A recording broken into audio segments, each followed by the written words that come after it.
क्या दुबई का एंड शुरू हो चुका है? वही दुबई जिसे दुनिया की सबसे सक्सेसफुल मॉडर्न सिटी कहा जाता है। वही दुबई जहां पर हर साल मिलियंस ऑफ टूरिस्ट आते हैं, जहां इंडियंस लाखों करोड़ों रुपए इन्वेस्ट करते हैं और जिसके स्काई स्क्रेपर्स, लग्जरी लाइफस्टाइल और टैक्स फ्री इनकम ने उसे मिडिल ईस्ट का इकोनॉमिक सुपरस्टार बना दिया है। लेकिन पिछले कुछ महीनों से एक अलग ही कहानी सामने आ रही है। फ्लाइट्स कैंसिल हो रही है, टूरिज्म स्लोडाउन की रिपोर्ट्स आ रही हैं, प्रॉपर्टी मार्केट की तेजी रुक गई है, रीजनल वॉर का खतरा बढ़ता ही जा रहा है और सबसे शॉकिंग बात ये है कि एक्सपर्ट एक ऐसी वल्नरेबिलिटी की तरफ इशारा कर रहे हैं जो दुबई की एग्जिस्टेंस से जुड़ी है। एक ऐसी वल्नरेबिलिटी जहां एक्सट्रीम सिचुएशन में दुबई के पास सिर्फ कुछ ही दिनों का ड्रिंकिंग वाटर बचेगा। ये सुनकर शायद बकवास लगे, लेकिन सच ये है कि दुबई का पूरा इकोनॉमिक मॉडल कुछ ऐसे पिलर्स पर खड़ा है जो नॉर्मल कंडीशंस में तो बहुत पावरफुल लगते हैं, लेकिन क्राइसिस के वक्त वही उसकी सबसे बड़ी वीकनेस बन जाते हैं। तो सवाल ये है कि क्या दुबई सच में किसी बड़े क्राइसिस की तरफ बढ़ता जा रहा है या फिर ये सिर्फ एक टेम्परेरी टर्बुलेंस है? चलिए समझते हैं। देखो, दुबई की सबसे बड़ी स्ट्रेंथ ही उसकी सबसे बड़ी वीकनेस है। अगर आज आप दुनिया की सबसे सक्सेसफुल सिटीज को देखो तो उन सभी के पास कोई ना कोई परमानेंट एडवांटेज होता है।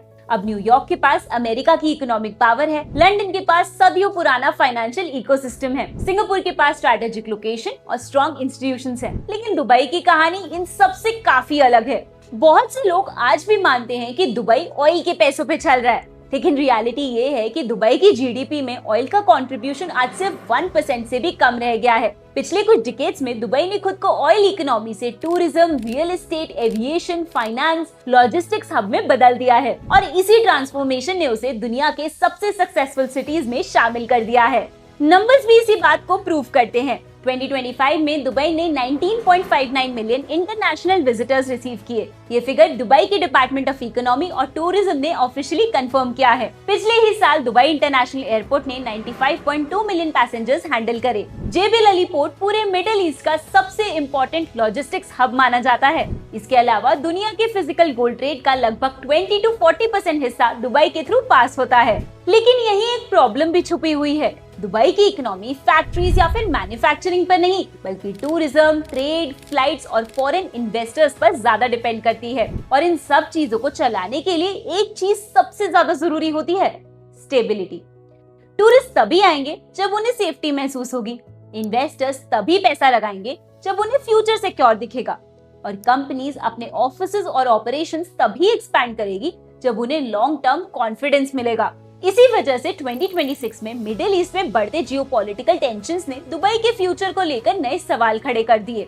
रीजनल कॉन्फ्लिक्ट का असर टूरिज्म और एविएशन सेक्टर में दिखने लगा। रिपोर्ट्स के मुताबिक कॉन्फ्लिक्ट की शुरुआती दौर में कुछ होटल्स की ऑक्यूपेंसी नॉर्मल लेवल से सिर्फ 22.8% तक रह गई। कई एयरलाइंस ने अपने ऑपरेशंस रिड्यूस कर दिए और ब्रिटिश एयरवेज ने लंदन से दुबई की फ्लाइट्स को अगस्त 2026 तक सस्पेंड कर दिया और तब से ये सस्पेंशन और भी ज्यादा बढ़ा दिया गया है। ये सिर्फ फ्लाइट्स या फिर टूरिज्म की प्रॉब्लम नहीं है। दुबई एक कनेक्टर इकोनॉमी है। इसकी ताकत दुनिया भर के लोगों, बिजनेसेस, कैपिटल और ट्रेड रूट्स को कनेक्ट करती है। लेकिन जब अनसर्टेनिटी बढ़ने लगती है तो पूरा सिस्टम प्रेशर महसूस करने लगता है। और सबसे बड़ी बात यह है कि दुबई की सबसे वैल्यूएबल एसेट उसकी बिल्डिंग्स या लग्जरी प्रोजेक्ट्स नहीं है। उसकी सबसे बड़ी एसेट उसकी इमेज है, एक सेफ, स्टेबल और प्रीमियम ग्लोबल हब की इमेज। और परसेप्शन की सबसे बड़ी प्रॉब्लम यही है कि उसे बनाने में सालों लग जाते हैं, लेकिन टूटने में सिर्फ कुछ ही दिन। अगर दुबई की इमेज उसका इंजन है तो रियल एस्टेट उसका फ्यूल है और इसी फ्यूल में अब धीरे धीरे स्लो डाउन के साइंस दिखने लगे हैं। पिछले कुछ सालों में दुबई का प्रॉपर्टी मार्केट दुनिया का सबसे fast growing real estate markets में से एक था। कोविड के बाद जब कई कंट्रीज इकोनॉमिक अनसर्टेनिटी से जूझ रही थी, तब दुबई ने वेल्दी इन्वेस्टर्स, एंटरप्रेन्योर्स और हाई नेटवर्थ इंडिविजुअल्स को अट्रैक्ट करना शुरू किया। टैक्स बेनिफिट्स, लग्जरी लाइफस्टाइल और बिजनेस फ्रेंडली पॉलिसीज की वजह से लोगों ने यहाँ अग्रेसिवली प्रॉपर्टी खरीदना शुरू कर दिया। इस ग्रोथ में इंडियंस का रोल बहुत ही बड़ा था। एस्टिमेट्स के मुताबिक इंडियंस दुबई के रेजिडेंशियल रियल एस्टेट मार्केट के टॉप फॉरेन इन्वेस्टर ग्रुप्स में कंसिस्टेंटली शामिल रहे। बुर्ज खलीफा के करीब 900 रेजिडेंशियल यूनिट्स में से लगभग 150 यूनिट्स आज इंडियंस के पास हैं। लेकिन ये नंबर्स एक और बात दिखाते हैं, दुबई की प्रॉपर्टी मार्केट फॉरेन कैपिटल पर काफी ज्यादा डिपेंडेंट है और जब कोई मार्केट भारी इन्वेस्टर्स के भरोसे चल रहा हो तो तो उसकी ग्रोथ कॉन्फिडेंस पर टिकी होती है। 2026 में पहली बार इसी कॉन्फिडेंस में हल्की सी दरार देखने को मिली। क्वार्टरली बेसिस पर देखा जाए तो क्वार्टर 1 ऑफ 2026 में रेजिडेंशियल ट्रांजैक्शंस क्वार्टर 4 ऑफ 2025 के मुकाबले 17% से गिर गई। साथ ही रेडी प्रॉपर्टी मार्केट यानी कि जो घर पहले से ही बने हुए हैं उनकी ट्रांजैक्शंस में भी साल दर साल गिरावट आई। डाउनटाउन दुबई, दुबई मरीना और पाम जुमेरा जैसे प्रीमियम लोकेशंस में भी स्लो डाउन के सिग्नल्स देखने को मिले। अब ये डेवलपमेंट इसीलिए इम्पोर्टेंट है क्योंकि रियल एस्टेट किसी जरूरी चीज की तरह नहीं चलती। लोग प्रॉपर्टी तब खरीदते हैं जब उन्हें लगता है कि फ्यूचर सिक्योर है और प्राइसेस आगे बढ़ने वाले हैं, लेकिन जब अनसर्टेनिटी बढ़ने लगती है तो लोग नए इन्वेस्टमेंट्स को रोक देते हैं। इसी वजह से रियल एस्टेट मार्केट को अक्सर इकोनॉमिक कॉन्फिडेंस का थर्मामीटर भी माना जाता है। दुबई का चैलेंज सिर्फ प्रॉपर्टी मार्केट तक सीमित नहीं है, उसकी पॉपुलेशन स्ट्रक्चर भी एक बहुत ही बड़ी वल्नरेबिलिटी को क्रिएट करता है। आज दुबई की पॉपुलेशन 4 मिलियन से ज्यादा है, लेकिन इसमें से लगभग 85 से 92% लोग फॉरेनर्स हैं। Indians, Pakistanis, Bangladeshis, Filipinos, Europeans और दूसरे एक्सपेट्रिएट्स मिलकर सिटी का मेजर वर्कफोर्स बनाते हैं। अब ये मॉडल ग्रोथ के दौरान तो काफी इफेक्टिव लगता है, लेकिन स्लो डाउन के वक्त काफी बड़ा रिस्क भी क्रिएट करता है। अगर कंपनीज हायरिंग कम कर दे या फिर ले ऑफ कर दे तो बहुत से वर्कर्स अपने देश में वापस लौट जाएंगे। इससे लोकल स्पेंडिंग गिरेगी, बिजनेसेस पर प्रेशर बढ़ेगा और इकोनॉमिक एक्टिविटी धीमी पड़ सकती है। इसी के साथ लेबर कंडीशंस को भी लेकर यूएई में क्रिटिसिज्म फेस करना पड़ा है। कफाला सिस्टम, जहां पर वर्कर्स का वीजा एम्प्लॉयर से लिंक होता है, कई सालों से डिबेट का सब्जेक्ट बन गया है। ह्यूमन राइट्स ग्रुप ने वेज डिलेज, पासपोर्ट कन्फेसिकेशन और वर्कर एक्सप्लॉयटेशन जैसे कंसर्न्स भी उठाए हैं। ग्लोबल स्लेवरी इंडेक्स के एस्टिमेट्स के मुताबिक यूएई में हर 1000 लोगों पर लगभग 13.4 लोग मॉडर्न स्लेवरी लाइक कंडीशंस में जी रहे हैं। अब ये फैक्टर्स अपने आप दुबई को नहीं गिराते, लेकिन ये जरूर दिखाते हैं कि सिटी की ग्रोथ कुछ ऐसे पिलर्स पर खड़ी है जिन पर ज्यादा डिपेंडेंस वक्त के साथ रिस्क को भी बढ़ा देती है। लेकिन अब हम दुबई की सबसे बड़ी और सबसे डेंजरस वल्नरेबिलिटी पर आते हैं। एक ऐसी वल्नरेबिलिटी जो रियल एस्टेट, टूरिज्म और इन्वेस्टर्स से भी काफी बड़ी है। एक ऐसी वल्नरेबिलिटी जो सीधा दुबई के एग्जिस्टेंस से जुड़ी हुई है, पानी।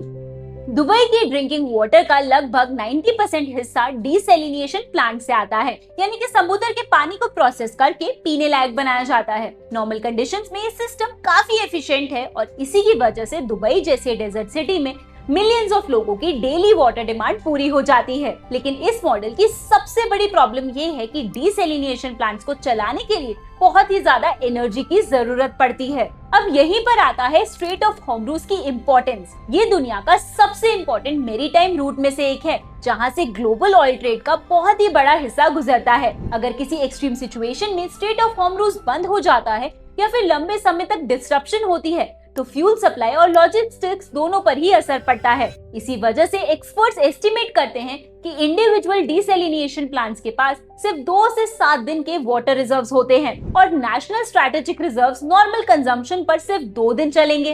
हालांकि राशनिंग के साथ ये 16 दिन तक और एक्सट्रीम इमरजेंसी में 45 दिन तक बढ़ सकता है। अब ये बात इसीलिए शॉकिंग है क्योंकि दुबई को दुनिया एक फ्यूचरिस्टिक ग्लोबल सिटी के रूप में देखती है, लेकिन रियलिटी ये है कि उसकी वाटर सप्लाई एक ऐसे सिस्टम पर डिपेंडेंट है जो कि अनइंटरप्टेड एनर्जी और ट्रांसपोर्ट नेटवर्क के बिना स्मूथली काम ही नहीं कर सकता। इसी वजह से एनालिस्ट वाटर सिक्योरिटी को दुबई की सबसे क्रिटिकल लॉन्ग टर्म वल्नरेबिलिटी मानते हैं। अब लेकिन चैलेंज यहीं खत्म नहीं होता। क्लाइमेट चेंज इस प्रॉब्लम को और भी ज्यादा सीरियस बना रहा है। साइंटिस्ट के मुताबिक मिडिल ईस्ट दुनिया के एवरेज से लगभग 2 गुना तेजी से ज्यादा गर्म होता है। रिसेंट हीट वेव्स के दौरान दुबई में रात को मिनिमम टेम्परेचर 30 डिग्री सेल्सियस से ऊपर रिकॉर्ड किया गया है और रीजन के कुछ हिस्सों में रात को सिर्फ 36 से 37 डिग्री तक टेम्परेचर गिरता है। नॉर्मली रात का समय इंसान और इंफ्रास्ट्रक्चर दोनों के लिए रिकवरी पीरियड होता है, लेकिन जब रात में भी गर्मी कम ना हो तो स्ट्रेस लगातार बढ़ता जाता है। इसके साथ अर्बन हीट आइलैंड इफेक्ट भी सिचुएशन को और मुश्किल बना देता है। दुबई के ग्लास टावर्स, कंक्रीट बिल्डिंग्स और रोड्स दिन भर हीट को एब्जॉर्ब करते हैं और रात को धीरे धीरे रिलीज करते हैं। इस वजह से सिटी का टेम्परेचर रात के वक्त आसपास के डेजर्ट एरियाज के मुकाबले नोटिसेबली ज्यादा रह सकता है। साइंटिस्ट वेट बल्ब टेम्परेचर को भी क्लोजली मॉनिटर कर रहे हैं, जहां पर ह्यूमिडिटी और हीट का कॉम्बिनेशन बॉडी की नेचुरल कूलिंग एबिलिटी को कमजोर कर देता है। ये कहना गलत होगा कि दुबई 2030 तक अनलिवेबल हो जाएगा, क्योंकि ऐसे क्लेम्स को साइंटिफिक सपोर्ट नहीं मिलता। लेकिन कई क्लाइमेट मॉडल्स ये जरूर वार्न करते हैं कि अगर वार्मिंग इसी तरह बढ़ती रही तो सेंचुरी के एंड तक अरेबियन पेनिनसुला के कुछ हिस्सों में रहना काफी चैलेंजिंग हो सकता है। अब अगर अलग अलग देखा जाए तो इनमें से कोई भी फैक्टर दुबई को नहीं गिरा सकता, लेकिन जब regional conflict, tourism slow down, flight disruptions, real estate cooling, foreign capital dependence, migrant workforce dependency, water vulnerability और क्लाइमेट स्ट्रेस एक साथ प्रेशर क्रिएट करता है, तब रिस्क का लेवल कई गुना बढ़ जाता है। और इसी वजह से आज एक्सपर्ट्स दुबई के फ्यूचर को लेके इतनी गंभीर चर्चा कर रहे हैं। तो क्या दुबई का एंड आ गया है? फिलहाल नहीं। दुबई आज भी दुनिया का सबसे पावरफुल बिजनेस और टूरिज्म हब्स में से एक है, लेकिन पहली बार उसकी ग्रोथ मॉडल की कमजोरियां इतनी साफ नजर आ गई है।